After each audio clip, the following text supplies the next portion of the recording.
The Housewife and the Demon Du Bois. It does so with the aid of a planchette, literally a little plank. Again, designs vary considerably, but generally speaking, the planchette, or pointer, is a small, triangular piece of wood or plastic that moves smoothly over the board surface. He recalls one of his most upsetting cases, that of a County Antrim woman whose life was turned on its head from the moment she dabbled with Ouija. The game was to cause her 15 years of great distress and torment, one of the most extended cases of demonic attack on record. Julie's ordeal began on a cold and wet November afternoon in 1980 when her son Gordon came home from school in high excitement. The country people had called it the talking board. They would play the game, with or without an actual board, while away a long winter's evening. To the best of Julie's knowledge, it was simply harmless fun. She followed her 3 children into the living room and prepared the pieces of paper accordingly, and they settled down to an evening's amusement. Is there anybody there? No one had expected the glass to respond, and so it came as a surprise to Julie when it moved almost at once to the yes. Julie frowned. The glass sped rapidly over the dining room table, spelling out the letters of each word communicated by the man who claimed to have lived and died centuries before. I remember when the Ouija was telling us those things, Julie says. Coal popped out onto the hearth, and we all jumped. And I thought at the time that I shouldn't be dabbling in such things. With some reluctance, Julie cleared the dining room table, Gordon helped distribute the pieces of paper, and they settled down to another session of fortune-telling. Pierre Du Bois, it was the French equivalent of John Smith. Without being questioned, the glass continued to move from letter to letter, spelling out what the newcomer wished to tell them about his life. Julie and the children learned that he had been a blacksmith in a small town called Lessay in northern France. He communicated details of his family life and spoke of matters relating to his era. It was all very absorbing, but Julie still had her reservations. Julie, the glass spelled out, I like stay here with you. She was shocked. I was with relations in South Africa, but not wanted there. Julie did not know what to make of it.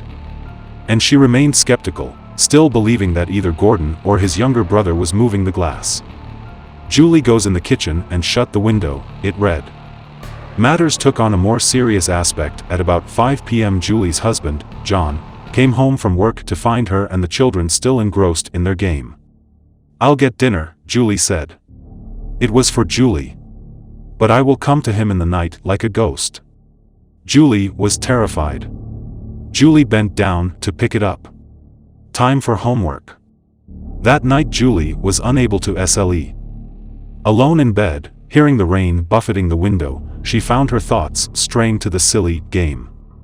It remained for her a game, despite the enigmatic messages from Monsieur Du Bois, despite his apparent ability to see through walls, and even to know her name, she was as yet unconvinced of the seriousness of Ouija. Not so Julie. Julie describes experiencing a sense of dread.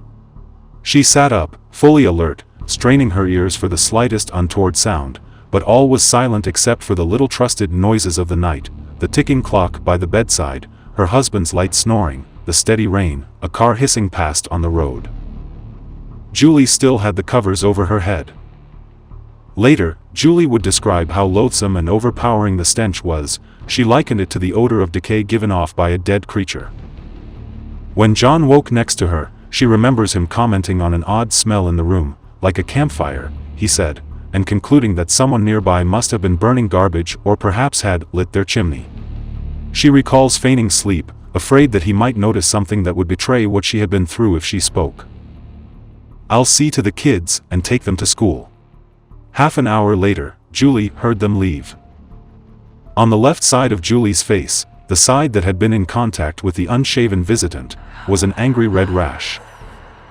Julie Neville was to endure many long years of the company of the creature who called himself Du Bois. Julie's tormentor was conforming to the nature and behavior of the incubus, literally, one who lies upon, a male demon said to assault women in their beds sexually.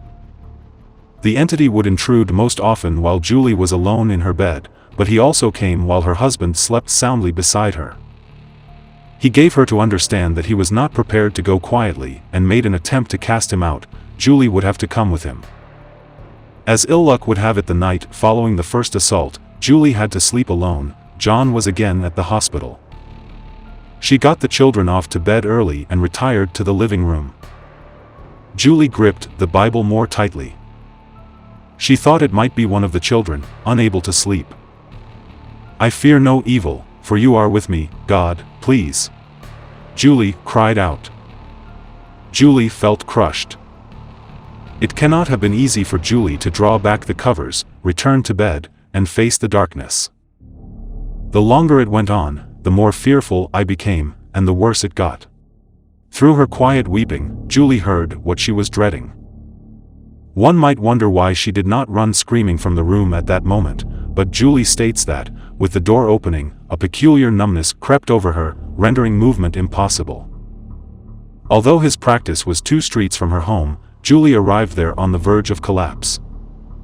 Julie returned home that day, invigorated by the doctor's support and sympathy. "Even when I tried sleeping in another room, it would still come for me. But whatever it was that was hitting the pillow obviously didn't want me to sleep, because the next thing I knew, the bedclothes were whisked off me, in one fell swoop, and dropped at the foot of the bed. It was the start of a new phase in the attacks.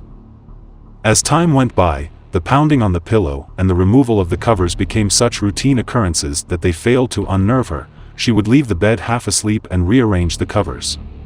One night she drew the curtains, went to the bathroom, and returned to find them pulled open again. The children complained of hearing mice in the night, but Julie was certain there were no mice in the house. Julie urged them not to speak of those things at school or elsewhere. People do not, as a rule, react compassionately to reports of preternatural infestation. Many tend to suspect that the victim has somehow, whether by word or deed, brought it on herself. It reached the point where Julie could no longer be alone in the house during the day. The entity continued to keep its nighttime appointments with Julie. It seems that, as was the case with Julie, and in the absence of rational explanations or solutions, the beleaguered person is forced to accept this unorthodox situation and somehow learns to live with it. Whenever I prayed really hard to be rid of Du Bois, things would get worse, and he'd attack me even more, try to suffocate me, or worse. Those times I didn't pray, I found that he'd be just a presence in the house. I'd hear him walking around upstairs or sense him standing in the corner of the bedroom or on the landing. Julie was coming to a better understanding of the entity's motives, what Du Bois was trying to do to her. By getting me to give up on God, the demon was priming me for something altogether more horrific, but I couldn't have known that at the time. Julie's more horrific development occurred at the beginning of 1992. The experience left her with the conviction that Pierre Du Bois was intent on much more than molesting her at night. Julie felt the fingers relinquish their stranglehold. At the same time, she knew from bitter experience that Du Bois would not take her victory lightly. This time, there were no footsteps, but a low, zooming noise, as Julie puts it, one that grew as it approached the bed. "I'd never really feared death, but I did then," Julie says. Julie uttered one final, desperate entreaty. Julie describes it as a blob, like a smoking black cloud, not the shape of a person, just a thing, but a terrible thing. There was no French accent but plain English, as though the entity realized that the game was up, as though it knew that it no longer could hide behind the deception that it was the spirit of Pierre Du Bois, once a living human being. "Go to sleep." Julie did exactly that. Before Julie left, Margaret gave her a framed picture of Jesus with the inscription "Christ is the head of this house, the unseen guest at every meal, the silent listener to every conversation." If you like this video, please help me by hitting the like button, subscribe to the channel and turn on the notification bell, so you will not miss any new videos like this. Julie hung it in her bedroom. "I was very much mistaken," Julie says. There was one night in particular, Julie recalls. Julie remembers it still with a bone-chilling clarity and dearly wishes that she could forget it, forget both the sound and the malignancy that pervaded the bedroom when it had died away. It filled the room, but it was inside my head at the same time. It was hard to make out the features, but Julie had contemplated it so often while at prayer that she could call it unerringly to mind. As Julie concentrated on the face of Jesus, unseen hands gripped the picture, lifted it from the wall, and smashed it to pieces on the floor. Throughout the many years of her ordeal, we have seen that Julie Neville had somehow managed to keep her children in the dark concerning the demon Du Bois.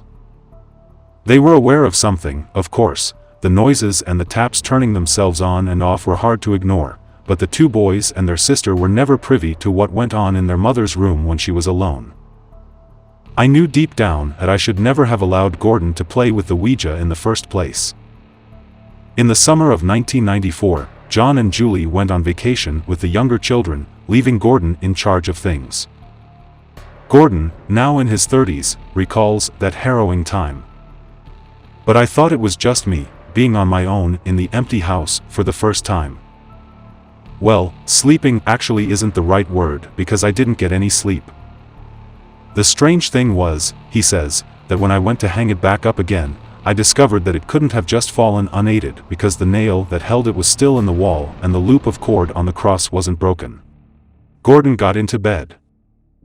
My mother had a wardrobe on that side of the room, a big, heavy thing stuffed with her clothes, shoes, and things. That thing was so heavy I thought it had crushed the bed itself. Later on, when I discovered what my mother had been going through for so long, I really freaked because I realized that Du Bois didn't like the fact that I had taken over her bed and was actually trying to kill me. Gordon spent the rest of the week at a friend's house. When Julie learned of her son's experience, she knew that she could no longer keep her secret from the family. John Neville was shocked and horrified. Throughout the long years of his wife's ordeal, he had remained blissfully unaware of the demonic presence in his very bedroom. To be sure, he had suspected that all was not as it should be but had attributed Julie's troubles to depression. Julie believes that shadowy forces were at work to thwart her, that Du Bois was determined that the exorcist would not cross his path. The canon told me later that his phone hadn't been ringing at all times, I said. The evil spirit, knowing it's about to be cast out, will do everything to stop it happening. Canon Lendrum proved to be a gentle, soft-spoken man who received Julie with great compassion and understanding, putting her immediately at ease. I thought I'd feel great relief when I heard that, she says, but instead, I remember this feeling of absolute dread coming over me. The canon appeared to read her thoughts. On returning home, Julie was assailed by a terrible atmosphere in the house. Julie suddenly recalled the old dictum cleanliness is next to godliness, and all at once, she divined its deeper meaning. When the kids came home from school, I phoned John at the hospital to tell him we'd all be staying with Margaret that night. He remembers the expulsion of the demon that called itself Pierre Du Bois as a trying affair. Having lived in Julie's house and oppressed her for so long, it felt it had the right to stay put. The longer a person waits, the more entrenched the malignancy, and then the harder it is to shift. The canon describes his encounter, beginning from the moment he arrived at the Neville house. I suppose I would describe it as hostile. The smell of burning and the coldness were powerful, especially on the stairs and in Julie's bedroom. The power of the Lord is always present. Julie, her husband, and Gordon gathered in the living room for the ceremony. In my experience, a severely demonized person will find the act of repentance very difficult, if not intolerable. From their behavior, you very quickly come to realize you're dealing with the exorcism of an individual, as opposed to a home. Thankfully, that was not the case with Julie, he continues.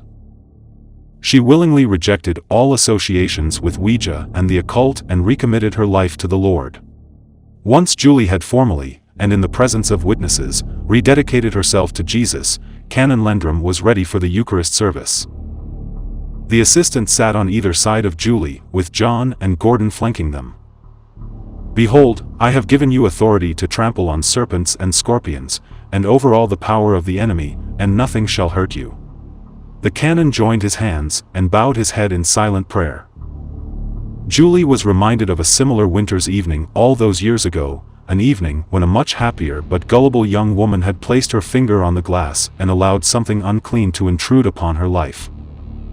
Would the demon Du Bois put up a fight, make her suffer further? Strengthened and refreshed by the body and blood of Christ, we are now ready to exercise the authority and power of Jesus Christ against whatever evil is disturbing this place." The wind blew more fiercely at the window. Julie was reminded of the groaning sounds she heard coming from the vacuum cleaner the day before. "I knew that God was in the room, and I felt totally safe. We rejoice in your great love," the canon's voice rang out with confidence, "and in the victory of your Son Jesus Christ over sin, death, and hell." Of the three, Julie was the one who remained calm. "Spirit, I address you now in the name and with the authority of Jesus Christ," Canon Landrum continued undeterred. Gordon and John looked wildly about the room. "Father, we thank you that this spirit is now leaving and going to where you want it to be." The light in the room flickered into life again. "We ask you to cleanse this house from all defilement, that it may become, for those who dwell here, a house of peace." The canon sprinkled holy water at different points in the room. "Unite them in love and draw them to yourself, so that they may rejoice in you as their Savior and Lord forever." Even before Canon Landrum had ceased praying, the atmosphere in the room was changing. Afterward, the canon requested that the others remain kneeling while he and Julie went from room to room, and he blessed the house. There was a strange thing when the Reverend was blessing the kitchen, Julie recalls. "It was the same window that blew open all those years ago when the children and I were messing with the Ouija, and Du Bois told me to go and close it." So what was the canon's reaction? Julie smiles. "He just smiled and went and closed it again and said something that really made me laugh. Well, that's the end of him, Julie. Pierre Du Bois has left the building." At a little after 10 that evening, the exorcist and his assistants took their leave. The demon, the entity that complained of being tired of wandering and required rest, the entity that had been to South Africa and was not wanted there, that had come to a town in County Antrim and for 15 years held to ransom the life of a vulnerable, God-fearing woman, that terrible entity had finally departed. If perhaps, at some later date, another poor, unsuspecting individual, whether by chance or design, placed a planchette on an Ouija board, or a finger on an upturned glass, and in so doing gave refuge to the demon that called itself Du Bois.